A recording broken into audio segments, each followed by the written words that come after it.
I like this quote from Ben Franklin.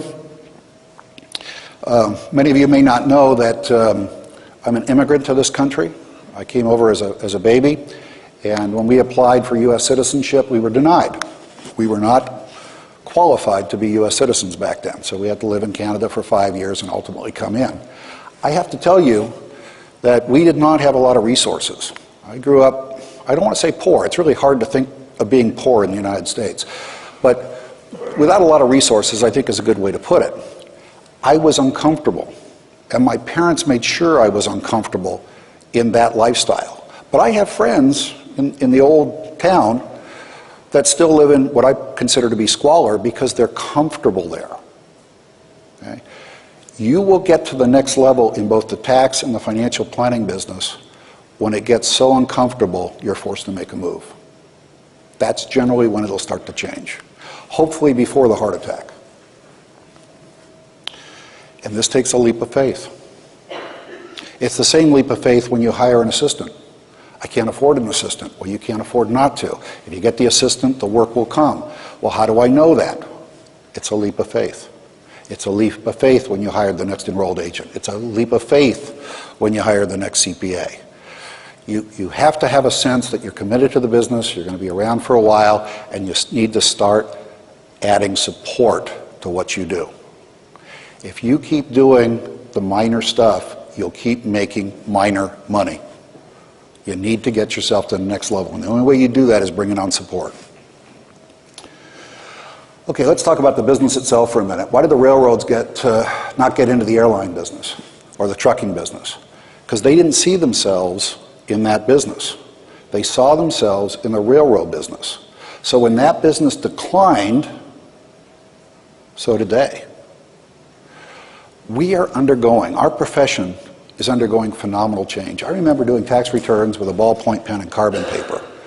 There's very few professions that have gone through the radical change ours has gone through, and I think it's just starting. It's amazing the changes every year that's happening to our profession. So I think you've got to ask yourself, what business are you in? How you answer this will drive everything else.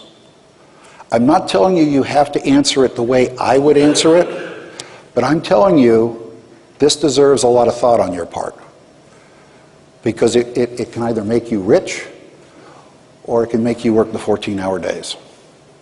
What business are you in? This is something I'd like you to consider over the next few weeks, over the holidays, before next tax season. Truly, what business are you in? And I'll tell you in a moment where I think we are, but answering that question will drive you to everything else. What business should we be in? I think we should be in the business of creating wealth for our business clients and improving the financial lives of our individual clients. That gets us in the right direction, I believe. Now let me tell you what business I'm in. I'm in the business of managing relationships. I'm not in the business of tax returns. I'm not in the business of financial planning. I'm not in the business of consulting. I'm in the business of managing relationships. I manage relationships of my staff. I manage relationships with the clients. I manage relationships with my friends at Money Concepts. I manage relationships with the vendors. My job is to manage relationships. Everything else I can have done by staff. I know that's scary. I know that's really scary to people. That's what I do. My purpose is to improve the financial lives of my clients. Now think about that for a moment. That doesn't mean I have to do a tax return. That doesn't mean I have to do financial planning. That means I need to look at that client and figure out what they need, what's best for them. Now, if it happens to be that tax return, which most people will need, or it happens to be financial services, I'm going to provide it. You know, for some of my clients, I found the best divorce attorney in the area. You know, whatever they need, I'm going to source it. I'm going to service it. My job is to promote their financial lives. And when they see me like that, they don't make a move without me. It's not that they're not smart people. It's not that they can't make good decisions, but they value my input. My input as much as I possibly can, is non-biased. I'm trying to do what's right for them, and they'll feel that time and time again.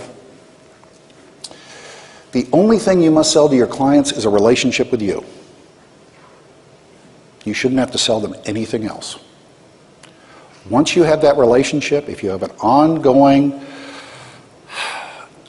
coaching, friendship, teaching relationship with your clients, they're not going to find that anyplace else. I promise you. It's not, our industry hasn't gotten there yet. You will be way ahead of the curve if you can go here. Okay, what business am I not in? I'm not in the business of actively managing money. Now, I know some of you do that. I have been to the trading floors of Putnam, of SCI, and a number of other large firms. I think for us to consider ourselves having the ability of managing the relationship with the client and managing money is hubris. Now, for those of you that are doing it, I apologize. I've met a number of financial planners here at Money Concepts that say I have to sell this call option on this particular stock, and we're doing this research. There wouldn't be enough time in the day for me to do that and everything else I do. I just can't be the best at that. Now, there are a few of you, I see Faraj over there, there are a few of you that are really good at it. I don't have that knack. I just don't. So I don't even try and go down that path. I will turn it over to the best money managers I can find. And I would encourage you to do the same. You're far more valuable to your clients in a relationship mode and helping them make good life choices than you are managing money. You've got to prove to me that you can make an extra 200 or 300 basis points consistently. I haven't seen anybody do that. Okay? What else am I not doing? I haven't written a check in my firm in probably 20 years. I don't open the mail. I don't send out client letters. All that's done by staff. We acquired 2 other firms last year. I managed the negotiations. We came to a deal. We shook hands. I didn't see the contracts after that except when I signed them. That was all managed by my staff. People got moved in. Computers got bought. Servers got upgraded. People got new email addresses. Didn't even bother to look.